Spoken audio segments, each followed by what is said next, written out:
নমস্কার বন্ধুরা, আমি নীল আর আপনারা দেখছেন গার্ডেনিং টিপ সঙ্গে নীল। তো বন্ধুরা, আজকে গাছগুলো দেখেই বুঝতে পারছেন যে আমরা কী বিষয়ে আলোচনা করতে আসছি। সিজন ফ্লাওয়ার একটু দেরি করে লাগালে অথবা সময় মতন না লাগালে অথবা বিভিন্ন কোনো কারণে এদের গাছ বড় হচ্ছে না, সেই নিয়ে আজকে আলোচনার বিষয়বস্তু যে গাছ কী করে বৃদ্ধি করে ফুলদানার পর্যায়ে নিয়ে যেতে পারি। আবার এদিকে দেখুন কিছু সিজন ফ্লাওয়ার বা কিছু পিটুনিয়া সুন্দর বড় হয়ে ফুল দিচ্ছে, কিন্তু কিছু গাছ আবার বাড়ছে না বা ফুল দিচ্ছে না বা কিছু ব্যাপার। তো বন্ধুরা, এখানে প্রথমে আলোচ্য বিষয় হলো আমাদের দেখতে হবে যে কিছু কিছু বিভিন্ন রকম গাছ আমি সংগ্রহ করে এনেছি এই জন্য যে গাছটি বাড়ছে না যখন কি কারণে বাড়ছে না। যেমন দেখুন, এই গাছটি নিয়ে যদি আলোচনা করা যায়, এই গাছটিতে কিছু পাতা হলদে হলদে টাইপের হয়ে আছে। গাছটা দেখি বোঝা যাচ্ছে যে কিছুটা এর সয়েল রিলেটেড প্রবলেম অথবা জল বেশি হয়ে যাওয়ার কারণে ফাঙ্গাল অ্যাটাক হয়েছে। এটা একটা গাছ না বাড়ার কারণ। এবং এই গাছ অনেক দেরি করে বসানো হয়েছে। গাছটি সুস্থ সবল আছে কিন্তু বৃদ্ধিতে এখনও অতটা আসেনি। এই সব গাছগুলো এগুলো দেরি করে বসানো হয়েছে। তারপর এগুলো কিন্তু এখনও পর্যন্ত পূর্ণ বিকাশিত হতে পারছে না, হয়নি। সেরকম বিভিন্ন স্টেজে গাছগুলো থাকতে পারে বিভিন্ন লোকের বাড়িতে বিভিন্ন কন্ডিশানে। তো প্রথমে নির্বাচন করতে হবে যে এই গাছগুলো কী কারণে বাড়ছে না বা কী প্রবলেম।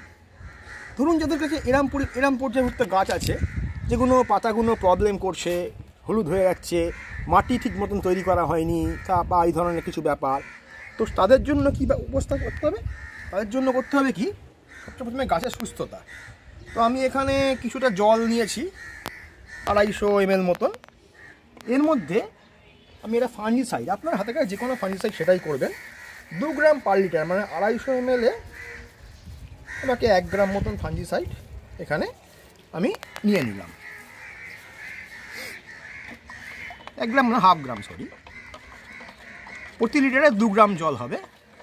তো এই 2 গ্রাম পার লিটার জলে ফাঙ্গিসাইডটা গুলে আপনারা একটু ভোর নাগাদ, বেশি রোদ্দুর যেন কড়া না হয়ে ওঠে, ওই সময় আপনারা এই গাছের মাটিটা দিয়ে দিলেন। মাটিটা ভেজা থাকতে হবে। এটা হলো তার ট্রিটমেন্ট, একটা কিছুটা পরিমাণে হলো। অথচ দেখছেন এরকম ধরনের গাছ ফাঙ্গাল অ্যাটাক হচ্ছে, কিছুটা আপনারা দিয়ে দিলেন। এবার আসি, যেসব গাছ একদম হালে বসানো হয়েছে, যেমন এই গাছটি খুব দেরি করে বসানো হয়েছে, তো এর এখনও রুট ঠিকমতো বিন্যাস হয়নি বা ধরেনি এসব গাছে। তো এই গাছে কি করতে হবে? এই গাছে করতে হবে কি, আপনাকে একটু অন্যরকম পদ্ধতি। এই গাছে আবার আমি এখানে 1/2 লিটার 250 ml জল নিলাম। জল নিয়ে আমি করব কি, এখানে একদম দেরি করে বসানো সব গাছগুলো, সেখানে আমি কি করব,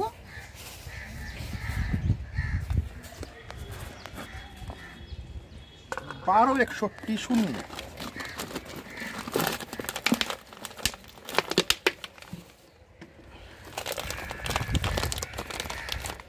NPK 1261 এই 1261 1 গ্রাম প্রতি লিটার জল আমি এখানে 250 ml একদম অল্প নিলাম, ঠিক আছে, একটুখানি নিলাম, মানে অনুপাত বুঝে। 1 গ্রাম থেকে 1.5 গ্রাম গাছের আকার আয়তন অনুযায়ী বুঝতে হবে আপনাকে। এই বুঝে এই জলটি আপনাদের এই ধরনের গাছে অ্যাপ্লাই করতে হবে সকালবেলা ভোরবেলার দিকে, ঠিক আছে। এটা সকালবেলা ভোরবেলার দিকে এইরকম ধরনের গাছে মানে অ্যাপ্লাই করে দিতে হবে, সপ্তাহে 2 বার। এবার আমরা দেখব যে কিছু গাছ কিছুটা পরিমাণে বেড়েছে কিন্তু পূর্ণ বিকশিত হচ্ছে না, এখনো পর্যন্ত ভালো রকম গ্রোথটা পায়নি। এদের ক্ষেত্রে কি করব, এই 1261 ভুঙ্গেটা কি হলো, গাছের রুট ডিভিশনটা খুব ভালো হবে, শিকড় যত সুস্থ সবল তাজা হবে, তত গাছগুলি কিন্তু আপনার তাড়াতাড়ি মাটি দিয়ে খাবার তৈরি জানতে পারবে এবং ভালোভাবে বাড়তে পারবে। তো একদম নতুন গাছের রুট গ্রোথের জন্য 1260 অ্যাপ্লাই করলাম। এগুলোর মোটামুটি রুট তৈরি হয়েছে, গাছগুলো পাতা টাতা ছাড়ছে টুকটুক করে, তার মানে বোঝা যাচ্ছে রুট ভিতরে প্রকাশ করছে, কিন্তু এই গাছগুলো পূর্ণ বিকশিত হচ্ছে না। এদের জন্য আমরা ট্রিটমেন্ট কী করব, আবার আমরা 250 ml জল আমি এখানে নিচ্ছি, আপনাদের ক্ষেত্রে 1 লিটার হয়ে যাবে সেটা ইউনিটটা। তো 1 লিটারে 1 গ্রাম ইউরিয়া 1 লিটারে 1 গ্রাম, তো 250 ml নিশ্চয়ই তার 4 ভাগের 1 ভাগ হবে। তো আমি একটু ইউরিয়া ফেলে দিলাম। এই ইউরিয়াটা ফেলে একটু ইউরিয়াটা জলে গুলতে কিন্তু আপনার সময় লাগবে, বেশ খানিকটা সময় লাগবে গুলতে, সঙ্গে সঙ্গে গুলবে না ইউরিয়াটা। তো এই ইউরিয়া জলে খানিকক্ষণ গুলে নিতে হবে, অন্তত আধা ঘন্টা মতন ভিজিয়ে রাখবেন ইউরিয়াটা, দেখুন আস্তে আস্তে গুলে যাচ্ছে জিনিসটা, একদম গ্র্যানুলার গুলে যাবে। তো এই গুলে যাবার পরে তো আমার এখানে অতটা সময় দিলে তো আমি ভিডিওটা তৈরি করতে পারবো না, যদিও বা আর আগে ভিড় একটা আমাদের পরিমাণে দেখাতে পারতাম না। তো এই ইউরিয়ার জলটা কী করতে আমাদেরকে খুব সীমিতভাবে এই গাছে দিয়ে দিতে হবে, অল্প অল্প করে, পরিমাণটা বুঝতে পারছেন, এরম দিয়ে দিতে হবে। তো প্রসঙ্গ হতে পারে যে আমরা কেন এই ছোটো গাছে ইউরিয়া দিলাম না, এখানে 1200 দিলাম কেন? তার কারণ হচ্ছে এই গাছ এখন শিকড় অতটা তৈরি হয়নি, মজুদ হয়নি, যে কিনা ইউরিয়া সরাসরি নাইট্রোজেন ফর্মটা নিতে পারার, নাইট্রোজেনটা গ্রহণ করতে পারার মতো সক্ষম। তো ইউরিয়া এখানে দিলে কী হবে, গাছটা কালো হয়ে চলে যাওয়ার সম্ভাবনা হতে পারে, কারণ শিকড় আর খাবার তৈরি উপযোগী হয়নি, শিকড় বাড়াতে হবে আগে। শিকড় বাড়াতে 1261 দিলাম, তার মধ্যে হয়তো নাইট্রেট পরিমাণ রয়েছে, আর ফসফরাস শিকড় আনতে সাহায্য করবে, গাছটা একটু শিকড় বৃদ্ধি পেয়ে পাতা ছাড়বে। এরম স্টেজে আমরা ইউরিয়া অ্যাপ্লাই করবো, কোনো এই ছোটো ছোটো স্টেজে নয়, ঠিক আছে? বাট এগুলো 1200 দিলাম না কেন, অলরেডি এগুলো শিকড় তৈরি হয়ে গেছে, এগুলো এখন বাড়তির মুখে। তো এই গাছ এখন সরাসরি খাবার নিতে সক্ষম। তো আমরা ইউরিয়া ডায়েট দিলাম একে, যে ফুড অ্যাবজর্ব করে তাড়াতাড়ি বেড়ে উঠতে পারবে। আর আরেকটা ব্যাপার হলো, ইউরিয়া সরাসরি নাইট্রোজেনের সোর্স, তো সরাসরি নাইট্রোজেন পেলে কী হবে, গাছের মোটিভ টেন্ডেন্সিটা বৃদ্ধির দিকে নিয়ে নেবে। এখানে ফসফরাস পটাশ অ্যাপ্লাই করছি না, তো ডাইরেক্ট নাইট্রোজেন, তো গাছ বাড়তির দিকে গ্রোথ নিয়ে নেবে, টেন্ডেন্সিটা হলে বাড়তে চাইবে নাইট্রোজেন পেয়ে, শুরু করে গাছকে বাড়িয়ে দিতে পারবেন আপনারা।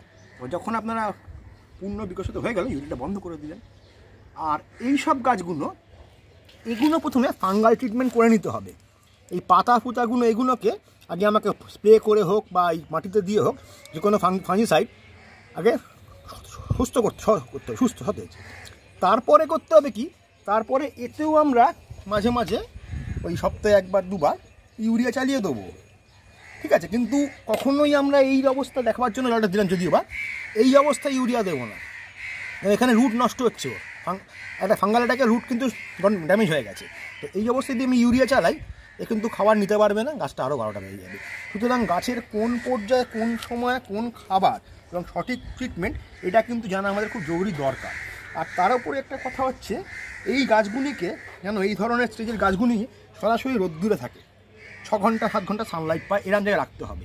ছোটো গাছ আপনারা লাগালেন, সেটা একটুখানি কদিন ছায়ায় রেখে তৈরি করে নিয়ে রোদে বার করলেন। সিজন ফ্লাওয়ার কিন্তু ফুল মিঠে করা ছোটো রোদ্দুর, পুরো সানলাইটে রাখতে হবে। আর জলটা কন্ট্রোল করা, যেমন এই গাছে জল বেশি হয়ে যাওয়ার জন্য কিন্তু এটা হচ্ছে, তো সয়েল রিলেটেড কিছু প্রবলেম, মানে জল নিকাশি ব্যবস্থা ভালো না বা জল বেশি হয়ে যাচ্ছে, সেটা লক্ষ্য রাখতে হবে, তবে সুস্থ সবল গাছ তৈরি করতে পারবেন।